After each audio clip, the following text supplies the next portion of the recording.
Hello दोस्तों, स्वागत है आपका मेरे चैनल पे।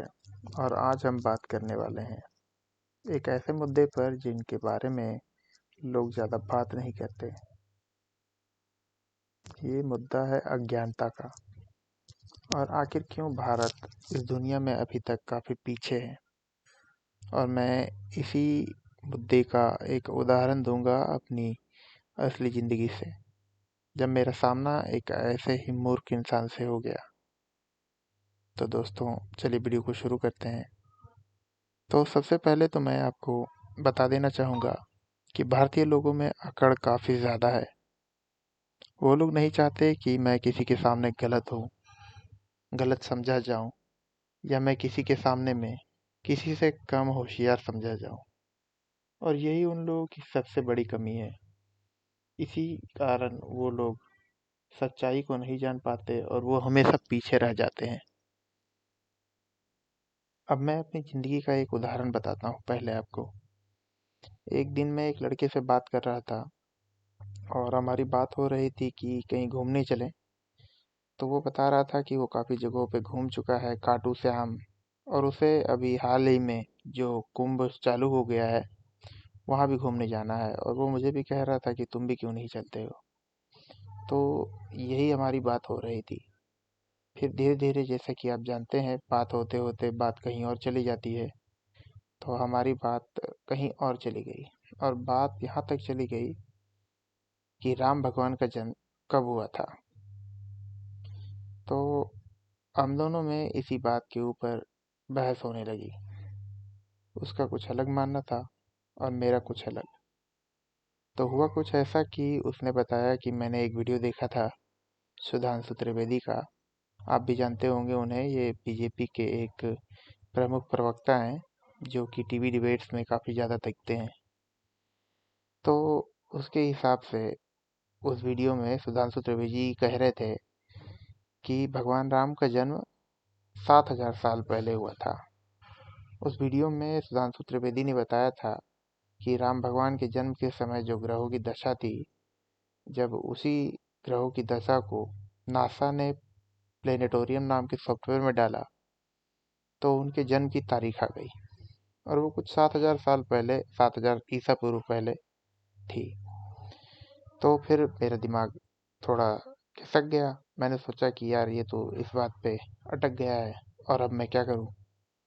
तो फिर जाके मैंने उसको अपने तरीके से समझाना शुरू किया कि भाई ऐसा नहीं है, ये गलत है, तुम मेरी बात सुनो। तो वो मेरी बात सुनने को तो राज़ी हो गया। फिर मैंने उन्हें बताया कि जैसे कि भारत में हिंदू धर्म मानने वाले लोग हैं, और हिंदू धर्म, सनातन धर्म में 4 युगों का वर्णन मिलता है। और चारों युगों का समय काल लगभग लगभग सबका आधा होता चला जाता है। जैसे कि जानते हैं, चारों युग इस प्रकार है: सतयुग, त्रेता युग, द्वापर युग और कलयुग। तो बताया गया है कि सतयुग जो है वो सबसे ज़्यादा है, शायद 32 लाख साल का। और जो त्रेता युग है वो 16 लाख साल का। द्वापर युग उसका भी आधा हो जाता है, 8 लाख साल। और कलयुग 4,000 साल, 4 लाख साल का। तो आप सोचिए कि राम भगवान का जन्म त्रेता युग में हुआ था, जो कि बिल्कुल सच है। और इसका वर्णन रामायण में भी मिलता है कि राम भगवान का जन्म त्रेता युग में हुआ था। तो अभी आप जानते हैं कि अभी आप कलयुग में जी रहे हैं, और कलयुग से पहले द्वापर युग था।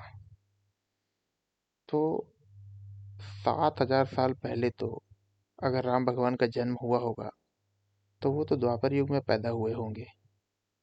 जैसे ही ये बात मैंने उस आदमी को बताई, वो भड़क उठा और वो फिर मेरी बात सुनने को राजी नहीं हुआ।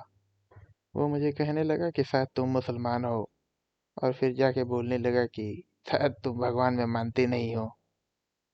तो इस तरह से हमारी और भी ज़्यादा बहस होने लग गई। फिर मैंने उसे समझाया कि यार, तुम मेरी बात नहीं समझ रहे हो। मैंने उसको और स्पष्ट रूप से समझाया, यही बात दोबारा भी समझाई, पर वो बंदा समझने को तैयार ही नहीं था। अब आप बताइए कि मैं इसमें क्या कर सकता हूँ।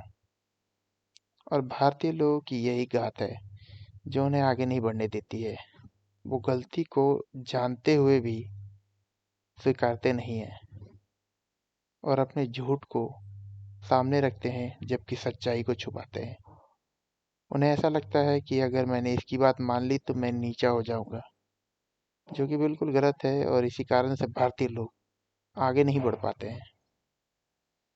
फिर मैंने भी ज़्यादा उसमें दिमाग नहीं लगाया और मैंने फिर उससे बहस करना छोड़ दिया, क्योंकि मैं जानता हूँ कि कलयुग तो आने वाला है और कलयुग में लोगों का दिमाग तो खराब होएगा ही होएगा।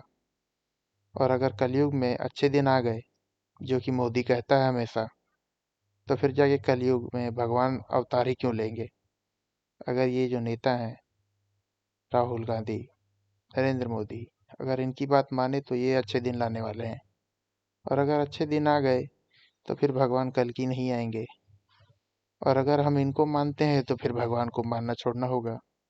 और अगर भगवान को मानते हैं तो इनकी बातों को हमें भूल जाना होगा और यह समझना होगा कि ये जितने भी नेता हैं, ये बिल्कुल ही झूठे हैं। तो दोस्तों, इस बारे में आपका क्या कहना है मुझे कमेंट्स में ज़रूर बताएं, ताकि मैं ऐसी ही तार्किक वीडियोस आपके लिए लाता रहूं।